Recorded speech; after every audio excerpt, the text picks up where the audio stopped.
ಕನ್ನಡಪ್ರಭ ವಾರ್ತೆಗಳಿಗೆ ಸ್ವಾಗತ. ವಾರ್ತೆಗಳು ಓದುತ್ತಿರುವವರು ಹಿತಕರ್ ಜೈನ್. ಮುಖ್ಯಾಂಶಗಳು: ಸಾಗರದ ಎಂಎಲ್ಹಳ್ಳಿಯಲ್ಲಿರುವ ಶ್ರೀ ರಾಮಕೃಷ್ಣ ವಸತಿ ವಿದ್ಯಾಲಯದಲ್ಲಿ ವ್ಯಕ್ತಿತ್ವ ವಿಕಸನ ಮತ್ತು ಯುವ ಸಮೂಹದ ಸಮಾವೇಶಕ್ಕೆ ಚಾಲನೆ. ರಾಜ್ಯದ ಉಚ್ಚ ನ್ಯಾಯಾಲಯದ ನ್ಯಾಯಾಧೀಶರಾದ ಸಂದೇಶ್ ಅವರಿಂದ ಚಾಲನೆ ಹಾಗೂ ವಿದ್ಯಾರ್ಥಿಗಳಿಗೆ ಕಿವಿಮಾತು. ಸಾಮಾಜಿಕವಾಗಿ ಮತ್ತು ಶೈಕ್ಷಣಿಕವಾಗಿ ಸಾಧನೆಯಿಂದ ಈ ದೇಶ ಸದೃಢವಾಗಲು ಸಾಧ್ಯ. ಯಾವುದೇ ಕಾರಣಕ್ಕೂ ಸರಸ್ವತಿ ಪುತ್ರರಾದಲ್ಲಿ ಲಕ್ಷ್ಮೀ ಕೃಪಾಕಟಾಕ್ಷವಿರುತ್ತದೆ. ಆದ್ದರಿಂದ ಹಣದ ಹಿಂದೆ ಹೋಗಿ ಭ್ರಷ್ಟ ವ್ಯವಸ್ಥೆಯ ಸೃಷ್ಟಿಗೆ ಕಾರಣವಾಗಬಾರದು.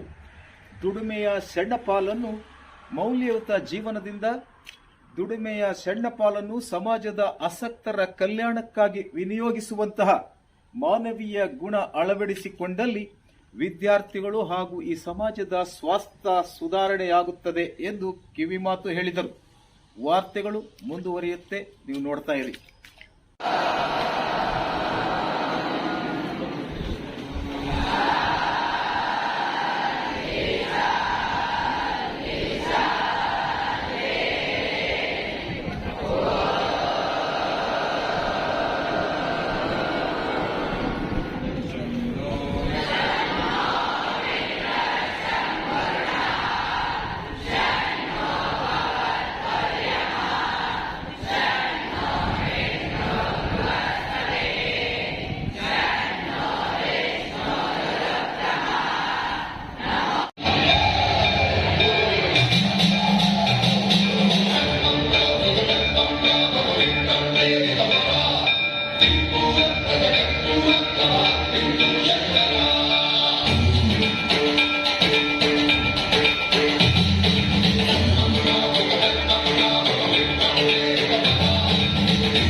ಶೈಕ್ಷಣಿಕ ಮತ್ತು ಆರೋಗ್ಯದ ಸಮೃದ್ಧಿಯಿಂದ ದೇಶ ಸದೃಢವಾಗಿರಲು ಸಾಧ್ಯ ಎಂದು ಹೈಕೋರ್ಟಿನ ನ್ಯಾಯಾಧೀಶರಾದ ಎಚ್.ಪಿ. ಸಂದೇಶ್ ಅವರು ಹೇಳಿದರು. ಶೈಕ್ಷಣಿಕ ಮತ್ತು ಆರೋಗ್ಯದ ಸಮೃದ್ಧಿಯಿಂದ ದೇಶ ಸದೃಢವಾಗಿರಲು ಸಾಧ್ಯ. ಅವರು ತಾಲೂಕಿನ ಶ್ರೀರಾಮಕೃಷ್ಣ ವಿವೇಕಾನಂದ ವಸತಿ ವಿದ್ಯಾಲಯ, ಶ್ರೀರಾಮಕೃಷ್ಣ ಸಮೂಹ ಸಂಸ್ಥೆಗಳು, ಎಂಎಲ್ಹಳ್ಳಿ ಮತ್ತು ಯುವ ಸ್ಫೂರ್ತಿ ಅಕಾಡೆಮಿ ಚಿಕ್ಕಮಗಳೂರು ಇವರುಗಳ ಸಂಯುಕ್ತಾಶ್ರಯದಲ್ಲಿ ಎಂಎಲ್ಹಳ್ಳಿ ಶಾಲಾ ಆವರಣದಲ್ಲಿ ಭಾನುವಾರ ಆಯೋಜಿಸಿದ್ದ ವ್ಯಕ್ತಿತ್ವ ವಿಕಸನ ಮತ್ತು ವಿದ್ಯಾರ್ಥಿ ಜಾಗೃತಿ ಸಮಾವೇಶ ಕಾರ್ಯಕ್ರಮ ಉದ್ಘಾಟಿಸಿ ಮಾತನಾಡಿದರು. ಯುವ ಸಮೂಹವನ್ನು ಸನ್ಮಾರ್ಗದಲ್ಲಿ ನಡೆಯುವಂತೆ ಸೂಕ್ತ ಮಾರ್ಗದರ್ಶನ ಮಾಡುವ ಗುರುತರ ಹೊಣೆ ಸಮಾಜದ ಪ್ರಜ್ಞಾವಂತರ ಹಾಗೂ ಶಿಕ್ಷಕರ ಕರ್ತವ್ಯವಾಗಿದೆ. ವಿದ್ಯಾರ್ಥಿಗಳಿಗೆ ಇತಿಹಾಸ ಮತ್ತು ಸಂಸ್ಕೃತಿಯ ಅರಿವು ಮೂಡಿಸಿದಾಗ ರಾಷ್ಟ್ರಭಕ್ತರ ಸಂಖ್ಯೆ ವೃದ್ಧಿಯಾಗುತ್ತದೆ, ತನ್ಮೂಲಕ ದೇಶ ಸದೃಢವಾಗುತ್ತದೆ ಎಂದರು. ವಿದ್ಯಾರ್ಥಿಗಳು ಮತ್ತು ವಿದ್ಯಾರ್ಥಿ ಯುವ ಸಮೂಹ ಶಿಸ್ತು, ಪರಿಶ್ರಮ, ಸಮಯ ಪ್ರಜ್ಞೆ, ಆತ್ಮವಿಶ್ವಾಸ, ನಿರ್ಭಯ ಎಂಬ ಪಂಚತಂತ್ರಗಳನ್ನು ಅಳವಡಿಸಿಕೊಳ್ಳಬೇಕು. ಶಿಸ್ತಿನ ಜೀವನ ಕ್ರಮಗಳು ಯಶಸ್ಸಿನ ಮೊದಲ ಮೆಟ್ಟಿಲು. ನಿರಂತರ ಪರಿಶ್ರಮದಿಂದ ಶೈಕ್ಷಣಿಕ ಸಾಧನೆಯತ್ತ ಹೆಜ್ಜೆ ಹಾಕುವುದರಿಂದ ಎದುರಾಗುವ ಪರೀಕ್ಷೆಗಳಲ್ಲಿ ನಿರೀಕ್ಷಿತ ಫಲಿತಾಂಶ ಪಡೆಯಬಹುದು. ಸಮಯಕ್ಕೆ ಸರಿಯಾಗಿ ನಿರ್ವಹಿಸುವ ಎಲ್ಲ ಕಾರ್ಯಗಳು ಒತ್ತಡ ಮುಕ್ತ ಯಶಸ್ವಿಗೆ ಸಹಕಾರಿಯಾಗುತ್ತದೆ. ನಿಮ್ಮಲ್ಲಿ ನಿಮ್ಮ ಸಾಮರ್ಥ್ಯದ ಕುರಿತು ಆತ್ಮವಿಶ್ವಾಸವಿದ್ದಲ್ಲಿ ನಿರ್ಭಯವಾಗಿ ಎಲ್ಲ ಸವಾಲುಗಳನ್ನು ಮೀರಿ ಸದೃಢ ನಾಗರಿಕರಾಗಲು ಸಾಧ್ಯವಾಗುತ್ತದೆ ಎಂದರು. ಪ್ರಸ್ತುತ ಯುವ ಸಮೂಹ ಅತ್ಯಂತ ಜಾಗೃತವಾಗಬೇಕಿದೆ. ವಿದ್ಯಾರ್ಥಿಗಳು ಮತ್ತು ಪೋಷಕರು ಅತಿ ಮುಖ್ಯವಾಗಿ ಮೌಲ್ಯಗಳ ಹಿಂದೆ ಸಾಗಬೇಕು. ಯಾವುದೇ ಕಾರಣಕ್ಕೂ ಹಣದ ಹಿಂದೆ ಹೋಗಬಾರದು. ಸರಸ್ವತಿ ಪುತ್ರರಾದಲ್ಲಿ ಲಕ್ಷ್ಮೀ ಕೃಪಾ ಕಟಾಕ್ಷವಿರುತ್ತದೆ. ಆದ್ದರಿಂದ ಹಣದ ಹಿಂದೆ ಹೋಗಿ ಭ್ರಷ್ಟ ವ್ಯವಸ್ಥೆಯ ಸೃಷ್ಟಿಗೆ ಕಾರಣವಾಗಬಾರದು. ಶಿಸ್ತಿನ ಮೌಲ್ಯಯುತ ಜೀವನದಿಂದ ದುಡಿಮೆಯ ಸಣ್ಣ ಪಾಲನ್ನು ಸಮಾಜದ ಆಸಕ್ತರ ಕಲ್ಯಾಣಕ್ಕಾಗಿ ವಿನಿಯೋಗಿಸುವಂತಹ ಮಾನವೀಯ ಗುಣ ಅಳವಡಿಸಿಕೊಂಡಲ್ಲಿ ಸ್ವಾಸ್ಥ್ಯ ಸಮಾಜದ ಸೃಷ್ಟಿಯಲ್ಲಿ ಪ್ರತಿಯೊಬ್ಬರೂ ಪಾಲುದಾರರಾಗಬಹುದು ಎಂದರು. ನಮ್ಮ ದೇಶ ವಿವಿಧತೆಯಲ್ಲಿ ಏಕತೆಯನ್ನು ಹೊಂದಿರುವ ವಿಶಿಷ್ಟ ಸಂಸ್ಕೃತಿಯ ಉತ್ತಮ ಸಂಸ್ಕಾರ ಹಿನ್ನೆಲೆ ಹೊಂದಿರುವ ಭಾರತ ದಾರ್ಶನಿಕರ ಮಾರ್ಗದರ್ಶನದಲ್ಲಿ ಸಮಾಜಕ್ಕೆ ಸ್ಫೂರ್ತಿ ನೀಡುವಂತಹ ಶ್ರೀರಾಮಕೃಷ್ಣರು ಮತ್ತು ಸ್ವಾಮಿ ವಿವೇಕಾನಂದರ ಆದರ್ಶ ನಿರಂತರ ಅನುಕರಣೀಯವಾಗಿದೆ ಎಂದರು. ಮಹಾತ್ಮ ಗಾಂಧೀಜಿಯವರು ಕಂಡಿರುವ ಕಲ್ಯಾಣ ರಾಜ್ಯದ ಕನಸು ನನಸಾಗಬೇಕು. ಅಂದು ಸ್ವಾತಂತ್ರ್ಯಕ್ಕಾಗಿ ಅನೇಕ ರಾಷ್ಟ್ರೀಯ ನಾಯಕರು ತ್ಯಾಗ ಬಲಿದಾನದ ಮೂಲಕ ತಂದುಕೊಟ್ಟಿರುವ ಸ್ವಾತಂತ್ರ್ಯವನ್ನು ಸ್ವೇಚ್ಛಾಚಾರಕ್ಕೆ ಬಳಕೆ ಮಾಡದೆ ರಾಷ್ಟ್ರೀಯ ಭಕ್ತಿ ಶ್ರದ್ಧೆಯಿಂದ ಹಿಂದಿನ ಇತಿಹಾಸವನ್ನು ಸ್ಮರಿಸುತ್ತಲೇ ಸದೃಢ ದೇಶದ ಶಕ್ತಿ ಸಾಮರ್ಥ್ಯ ಹೆಚ್ಚಿಸುವ ಮೂಲಕ ಸಮೃದ್ಧ ಭಾರತದ ನಿರ್ಮಾಣಕ್ಕೆ ಯುವ ಸಮೂಹವನ್ನು ಸಜ್ಜುಗೊಳಿಸಬೇಕು ಎಂದರು. ಮಲೆನಾಡಿನ ಶಿವಮೊಗ್ಗ ಜಿಲ್ಲೆಯ ಹೆಮ್ಮೆಯ ರಾಷ್ಟ್ರಕವಿ ಕುವೆಂಪು ಅವರು ವೈಚಾರಿಕ ಚಾರಿತ್ರ್ಯವನ್ನು ಅಳವಡಿಸಿಕೊಂಡಿದ್ದವರು. ವಿಶ್ವಪಥ ಮನುಜಪಥ ಎಂದು ಸಾರಿದ ಯುಗದ ಕವಿ ಜಗದ ಕವಿ ಎಂಬ ಬಿರುದು ಪಡೆದಿರುವ ಮಾನವೀಯತೆಯ ತಳಹದಿಯಲ್ಲಿ ಜಗತ್ತನ್ನೇ ಜಾಗೃತಿಗೊಳಿಸಿರುವ ನೆಲದಲ್ಲಿ ಉತ್ತಮ ಸಂಸ್ಕೃತಿ ಸಂಸ್ಕಾರ ಮೂಲಗಳ ಮೂಲಕ ಶೈಕ್ಷಣಿಕ ವಿಕಾಸಕ್ಕಾಗಿ ಶ್ರಮಿಸುತ್ತಿರುವ ಶ್ರೀರಾಮಕೃಷ್ಣ ವಸತಿ ಶಾಲೆಯಲ್ಲಿ ಕಲಿತಿರುವ ವಿದ್ಯಾರ್ಥಿಗಳೇ ನೀವೇ ಧನ್ಯರು. ನಮಗೆ ಅಂದು ಇಂತಹ ಯಾವ ಅವಕಾಶವೂ ಇಲ್ಲದೆ ಆರ್ಥಿಕ ಸಹಕಾರವೂ ದೊರೆಯದೆ ಕೇವಲ ಶೈಕ್ಷಣಿಕ ವಿಪರೀತ ದಾಹದ ಪರಿಣಾಮ ಅವಕಾಶಗಳನ್ನು ಹುಡುಕಿ ಉಪಯೋಗಿಸಿಕೊಂಡು ಸಮಾಜದಲ್ಲಿ ಉನ್ನತ ಸ್ಥಾನ ಪಡೆಯಲು ಸಾಧ್ಯವಾಗಿದೆ ಎಂದರು. ಯಾವುದೇ ಕಾರಣಕ್ಕೂ ಕೀಳರಿಮೆ ಬೇಡ. ಜನ್ಮತಃ ಬುದ್ಧಿವಂತರು ಮತ್ತು ಪರಿಶ್ರಮದ ಮೂಲಕ ಬುದ್ಧಿ ವೃದ್ಧಿಸಿಕೊಳ್ಳುವವರು ಎಂಬ ಎರಡು ವಿವಿಧ ವಿದ್ಯಾರ್ಥಿಗಳಿರುತ್ತಾರೆ. ಇಬ್ಬರೂ ಅಂತಿಮವಾಗಿ ಪರೀಕ್ಷೆಯಲ್ಲಿ ಉತ್ತಮ ಸಾಧನೆಯ ಮೂಲಕ 100ಕ್ಕೆ 100ರಷ್ಟು ಫಲಿತಾಂಶದ ಮೂಲಕ ಶಾಲೆಗೂ ಪೋಷಕರಿಗೂ ಸಮಾಜಕ್ಕೂ ಕೀರ್ತಿ ತರಲು ಸಾಧ್ಯವಾಗುತ್ತದೆ. ಆದ್ದರಿಂದ ಸರ್ವರನ್ನು ಸಮಾನವಾಗಿ ನೋಡುವ ಗುಣಗಳಿಂದ ಸರ್ವೋದಯದ ದಾರಿ ಸಮನ್ವತೆಯ ಪರಿ ಬೆಳೆಸಿಕೊಳ್ಳಬೇಕು ಎಂದು ವಿದ್ಯಾರ್ಥಿಗಳಿಗೂ ಹಾಗೂ ಶಿಕ್ಷಕರಿಗೂ ಕಿವಿಮಾತು ಹೇಳಿದರು.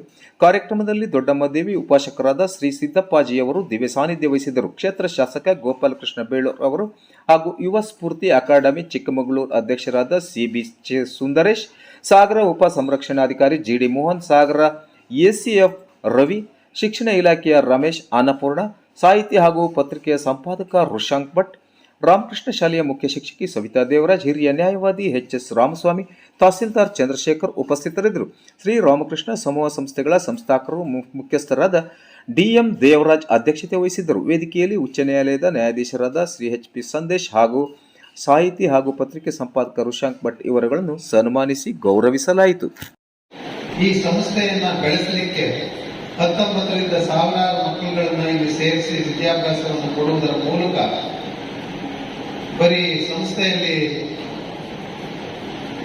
ಇದ್ದವರು ಮಾತ್ರ ಅಂತಲ್ಲ, ಈ ಸಂಸ್ಥೆಯ ಜೊತೆಗೆ ಕೈ ಜೋಡಿಸಿ ಅದರಲ್ಲೂ ಹೆಚ್ಚಿನದಾಗಿ ಶಿಕ್ಷಣವನ್ನು ನೀಡಲಿಕ್ಕೆ ಬೆನ್ನೆಲುಬಾಗಿ ನಿಂತಿರ್ತಕ್ಕಂಥ ಶಿಕ್ಷಕ ವರ್ಗದವರೆಗೂ ಕೂಡ ನಾನು ಅಭಿನಂದನೆಯನ್ನು ಹೇಳಲಿಕ್ಕೆ ಇಚ್ಛೆ ಪಡ್ತೇನೆ.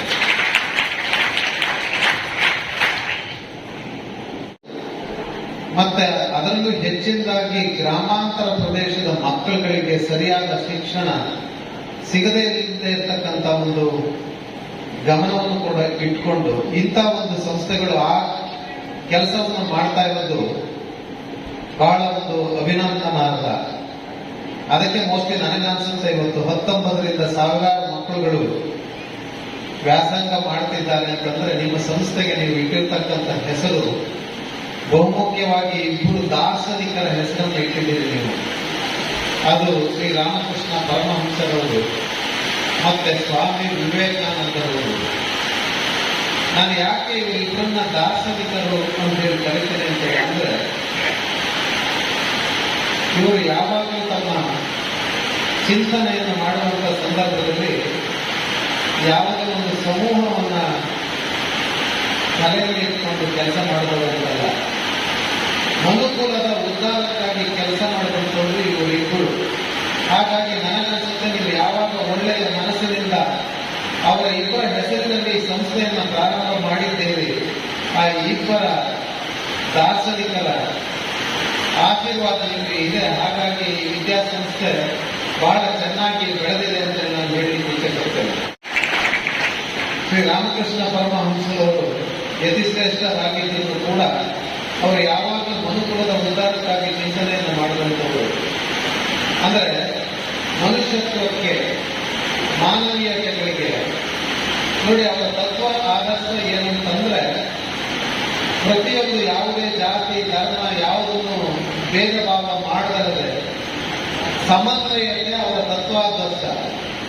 ಅಂದ್ರೆ ಆ ತತ್ವಾದರ್ಶವನ್ನ ಇಟ್ಕೊಂಡು ಅವರು ಯತಿಶ್ರೇಷ್ಠರಾದಂಥವರು. ಹಾಗಾಗಿ ಅವರ ಹೆಸರಲ್ಲಿ ಇಟ್ಟು ನೀವು ಈ ಶಾಲೆಯನ್ನು ನಡೆಸ್ತಾ ಇದ್ದೀರಾ. ಹಾಗಾಗಿ ನಿಮಗೆ ಯಶಸ್ಸು ಸಿಕ್ಕಿದೆ ಅಂತ ನಾನು ಹೇಳಲಿಕ್ಕೆ ಬಯಸ್ತೇನೆ. ಹಾಗಾಗಿ ಸ್ವಾಮಿ ವಿವೇಕಾನಂದರ ಚಿಂತನೆ ಇದೆಯಲ್ಲ, ಅದು ಅಜರಾಮರ. ಅಜರಾಮರ ಅಂತಂದ್ರೆ ಅವರ ಚಿಂತನೆಗಳಿಗೆ ಯಾವಾಗಲೂ ಸಾವಿಲ್ಲ, ಯಾವಾಗಲೂ ಅದು ಬದುಕಿರುತ್ತದೆ ಅಂತ. I am very fond of Swami Vivekananda. ನಾನು ಯಾವುದೇ ಒಂದು ಫಂಕ್ಷನ್ಗೆ ಹೋದ್ರೂ ಕೂಡ ಸ್ವಾಮಿ ವಿವೇಕಾನಂದರನ್ನ ಪ್ರಸ್ತಾಪ ಮಾಡದಲ್ಲೇ ನಾನು ಯಾವ ಕಾರ್ಯಕ್ರಮದಲ್ಲೂ ನಾನು ಭಾಗಿಯಾಗಲಿಲ್ಲ. ಹಾಗಾಗಿ ಅವರು ನನ್ನೊಂದು ರೀತಿಯ ಆದರ್ಶ. ಅವರ ಚಿಂತನೆಗಳು ಏನಿದೆಯೋ ಅದು ಈ ಮನುಕುಲ ಬೆಳವಣಿಗೆಗೆ ಇರ್ತಕ್ಕಂಥದ್ದು. ಅವರು ಯಾವಾಗಲೂ ನಮ್ಮ ಜೊತೆ ಇದ್ದಿದ್ದೇ 39 ವರ್ಷಗಳ ಕಾಲ ಮಾತ್ರ.